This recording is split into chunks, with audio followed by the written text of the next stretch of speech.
Hello, Belmont. This is Hannah Fischer with your community calendar. We have made it through the snow. Okay, it's still here, but I do spy melt off, and the roads and sidewalks are passable for the most part. We've also reached the wonderful month of February. Now, I know many New Englanders will be getting out their mood lamps to get themselves through the grayest part of the year, but I think a month that celebrates Black history, holds its breath for a groundhog's shadow, gives us a chance to send cards and eat chocolates and rejoice in the Lunar New Year, think Year of the Fire Horse, is worth celebrating and appreciating. These occurrences give rise to some great community events and help us get motivated to leave our homes even when there are 3-foot snow bluffs. So let's brush away the snow and the gray and relish Belmont's community events. Our first event is a Belmont Against Racism community film screening to celebrate Black History Month. Held at the brand new Belmont Public Library, this showing of 2019's Just Mercy is not to be missed. The biographical legal drama stars Michael B. Jordan and Jamie Foxx and explores the work of young defense attorney Brian Stevenson, who represents impoverished people on death row in the South. The film is based on Stevenson's 2014 memoir in which he explored his journey to making his life's work the defense of African American prisoners. This event, including snacks, is free, but registration is required at belmontagainstracism.org. We couldn't enter February without at least one Valentine's Day event. On Saturday, February 14th, from noon to 4 p.m., head over to Rachel Walters' collection at 48 Leonard Street for a Galentine's Day celebration. There will be live models in the shop's windows, live watercolor painting, treats from several bakeries, novelty cocktails and mocktails, free gifts with clothing or bag purchases, and discounts on Rachel Walters designs. For more information, visit rachel-walters.com. It's what many parents fear, and it seems to creep up on you right when you've put away the holiday decorations. Dun, dun, dun. It's February school vacation week. What will the kids do? What will I do? Lucky for Belmont, and in particular for kids 5 through 12, the Belmont Recreation Department is holding an all-sports camp at Winbrook Elementary on Tuesday, Wednesday, and Thursday of school vacation week. Don't miss this opportunity for your children to burn off some energy and to have fun. Registration and information available at belmontmass.myrec.com. Another great way to get your kids out of the house during vacation week is at the Belmont Public Library. On Thursday, February 19th at 1:15 p.m., there will be the opportunity to meet some cold-blooded creatures. Animal encounters will bring interesting animals, think a tortoise, blue skink, snakes, and other cold-blooded beings to visit with Belmont youngsters. Registration is required for this event, so go to belmontpubliclibrary.net to claim a front row seat for this exciting opportunity. Okay, maybe you don't want a front row seat if there are snakes involved. Speaking of the amazing new Belmont Public Library, have you had the chance to explore the new history area on the second floor? I ventured in and found 2 fantastic rooms filled with Belmont treasures, but there were some locked cabinets. Curious what's inside those cabinets in these rooms? The library and the Belmont Historical Society are excited to tell you all about the history collections housed in the library, and maybe, just maybe, they will open those locked cabinets and reveal what treasures are inside. This event takes place on Saturday, February 21st from 2 to 4 p.m. No registration required. There is so much artistic talent in Belmont, and nowhere is this more evident than with the visual arts program at Belmont High School. Open to the public, the Belmont Art Show reception will take place on February 25th from 6 to 7:30 p.m. in the Belmont High School lobby. You will be treated to amazing works of art in all forms, including painting, drawing, photography, 3D art, media art, and more. I guarantee you will leave in awe of the teen talent in our midst. From art we can enjoy with our eyes to art we can eat. The Belmont Public Library has announced a new series, The Great Library Bakers. Held on the 4th Wednesday of every month, this series will showcase one type of baking, and this month the theme is, drum roll please, your favorite cookies. Participants will each bake a recipe of their choice and bring it ready to eat to the meeting. Participants are encouraged to find inspiration in one of the many baking books at the library, to explore recipes online, or to dig up an old family favorite. Registration for this space-limited workshop is available at belmontpubliclibrary.net. In honor of Black History Month, and in collaboration with Club Passim Folk Collective and Belmont Against Racism, the Opening Doors Project presents a free evening of poetry, music, and conversation with Reggie Harris and Reggie Gibson on Friday, February 27th from 7 to 8:30 p.m. in the Belmont High School Black Box Theater.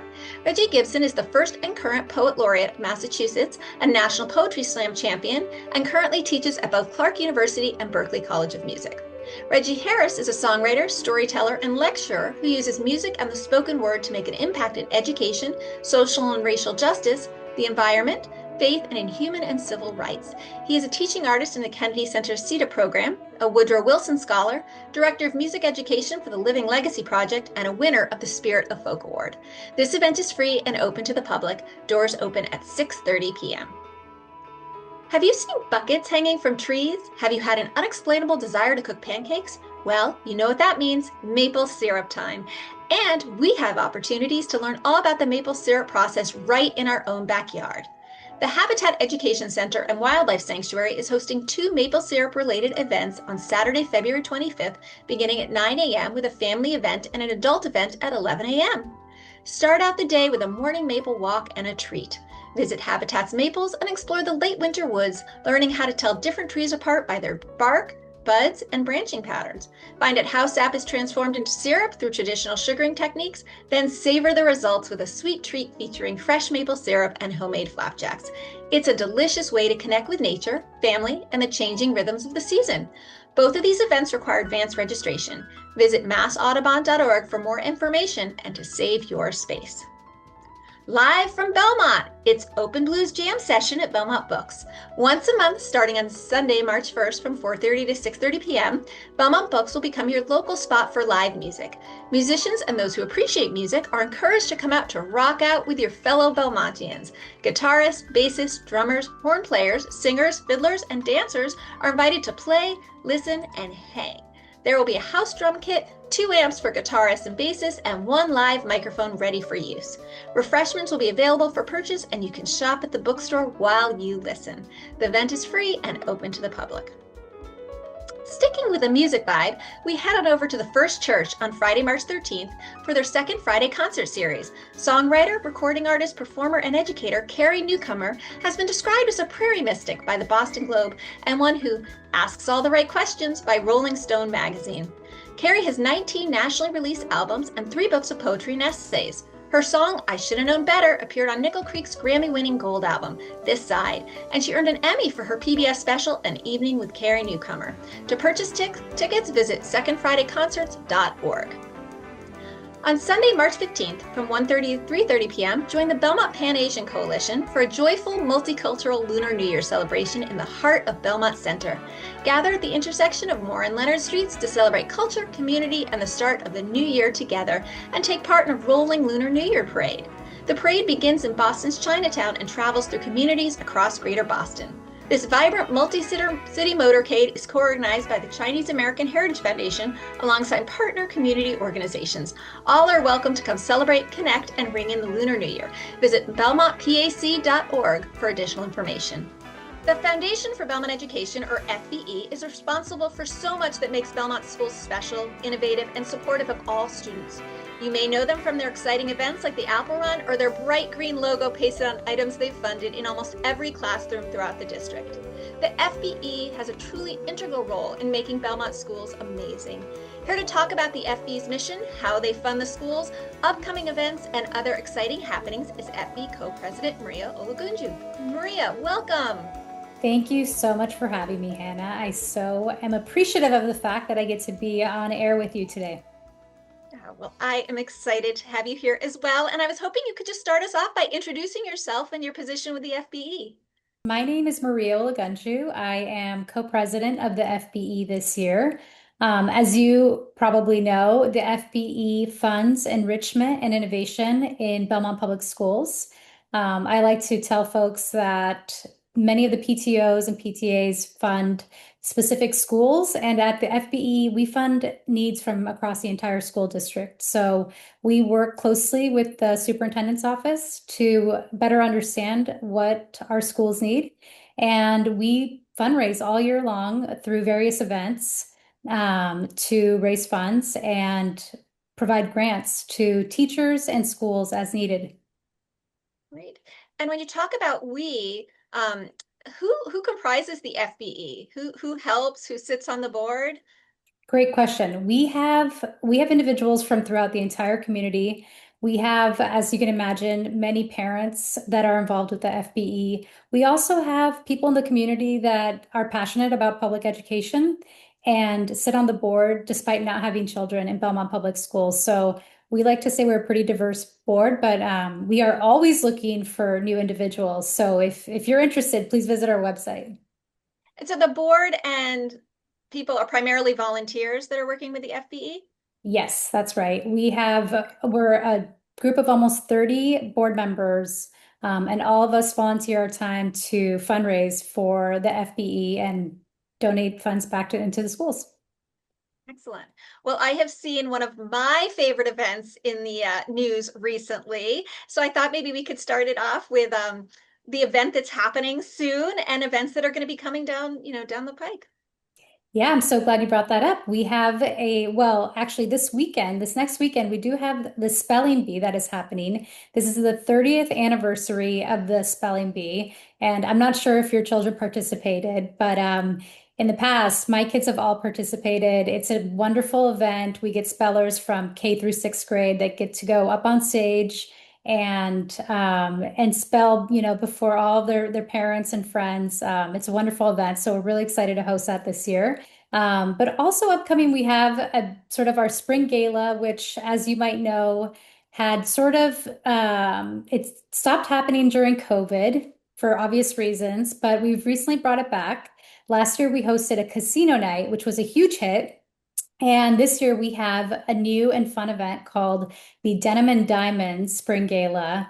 It'll have all the things that I think we've hosted in the past, which includes a dinner and music and fun games. This year we have live music, which we're really excited about. There'll be line dancing, there'll be incredible prizes, including $1,000 raffle, which was a hallmark of last year's event. We'll have incredible drinks, and we had nearly 300 attendants last year. We're super excited to continue on that trend and hopefully grow the event. Great. Well, I have to say that when my children were little and the first time I saw that FBE invitation, I ran to sign up for it. And I had to wait weeks to get off the waiting list because it sold out so quickly. So, for anyone listening to this, please get your tickets quickly. You don't want to be me and waiting until the last minute to have the opportunity to attend such a wonderful event. So, I encourage everyone to get out there quickly. The question that's on my mind, and I have a feeling is on many folks' mind, what does one wear to a denim and diamonds event? What's kind Good of the, can you go question. into the theme a little more for me? Well, I'll give you a story of when I first heard Denim and Diamonds, I instantly thought of that famous Justin Timberlake and Britney Spears photo. I don't know if you remember it, I do, where I they do. decided to wear matching outfits. I think it was a music event. That to me speaks volumes because Britney Spears was sort of the diamond collar and the denim, a kind of patchwork dress was what I envision. I think we'll see a lot of sequence Mhm. naturally, some rhinestones, I hope, cowboy hats, boots. I think it all kind of works, and I'm excited to see what folks put together because I think it sort of speaks differently to different people. And the goal of this event is to raise funds for the schools. And I see the FBE logo absolutely everywhere, which is wonderful. But could you dive into a little more about the types of grants and the type of programs that the FBE is currently funding for the schools?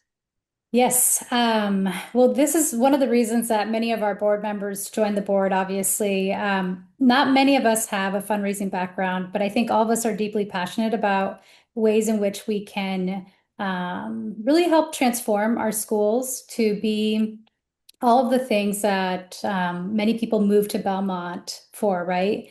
Many of us say we moved to Belmont for the schools. And so actually this year we're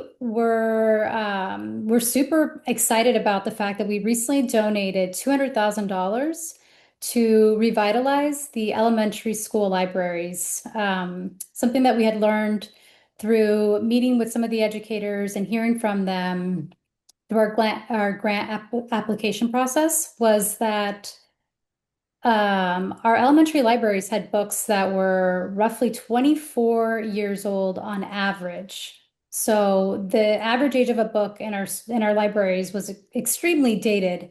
And once we learned that, we started sort of digging in with the different schools, meeting with some of the staff that are currently working in the libraries. And we learned that there was a tremendous opportunity for the FBE to donate funds and make a huge impact. And as you know, elementary readers, that's sort of where, that's where they're really learning how to read and hopefully becoming passionate about reading. And having access to books is extremely important at that age. A little different than some of our middle school and high school readers that have access to, e-readers or audiobooks or different things. So this year we've donated $200,000. We're excited. The project is currently underway, and we hope that by the end of the school year, our elementary libraries will look completely different. The age of the books will be on average no more than 10 years old, and there'll be approximately 15 books per child. So we're excited to see the impact that this has for future elementary students, for current and future elementary students. That's amazing. So with 15 books a student, I mean, every single child in this district will be directly impacted by what the FBE has funded. 100%. And I think, that our schools have changed, the demographics have changed. So it's an incredible opportunity to sort of shape the elementary libraries to look and sort of represent what our students look like today. And we were really passionate as a board about this project. We hope that the community is happy with it, and we're excited to see the impact. That's great. Well, Marie, you talk a lot about the community and volunteers and involvement. And could you tell us if I wanted to get involved with the FBE, what would the path be like? How would I find out about opportunities in addition to attending the events if I wanted to sit on the board or, volunteer at the B or I don't know, any of the other ways that the FBE is involved in the community? How would I get involved? Well, if you are the person that you just described, then I hope you will visit our website with every event that we host. So if you go to our website, you'll see an events page. With every event that we host, there is a separate link for volunteers, and we're actively looking for people to join our board. As you can imagine, these events take a tremendous amount of time and effort from our board. We always round up some volunteers, people we know in the community, people that reach out through our website. We are so deeply excited to have you. So please do reach out. Just visit our website, visit the events page, and reach out because we will definitely be in contact with you, and we'd be so appreciated. Wonderful. And the last thing I want to ask is, again, I know I keep coming back to the tickets to the gala because I don't want anyone to miss out. Could you please let us know how do you get tickets and how long will they be available? Well, you can visit our website, fbebelmont.org, and go to our events page. The gala is listed there. There's a link where you can visit and buy tickets. They're currently live and on sale as of this week, and we hope that we can see you there. Wonderful. Well, thank you so much for coming in to talk to us today, Maria. Thank you so much for having me. That's it for this edition of the Belmont Community Calendar. If you would like to see your event featured on this program, please email event details to joanna@belmontmedia.org. Thank you. And now here's a list of upcoming Belmont meetings that Belmont Media Center will air.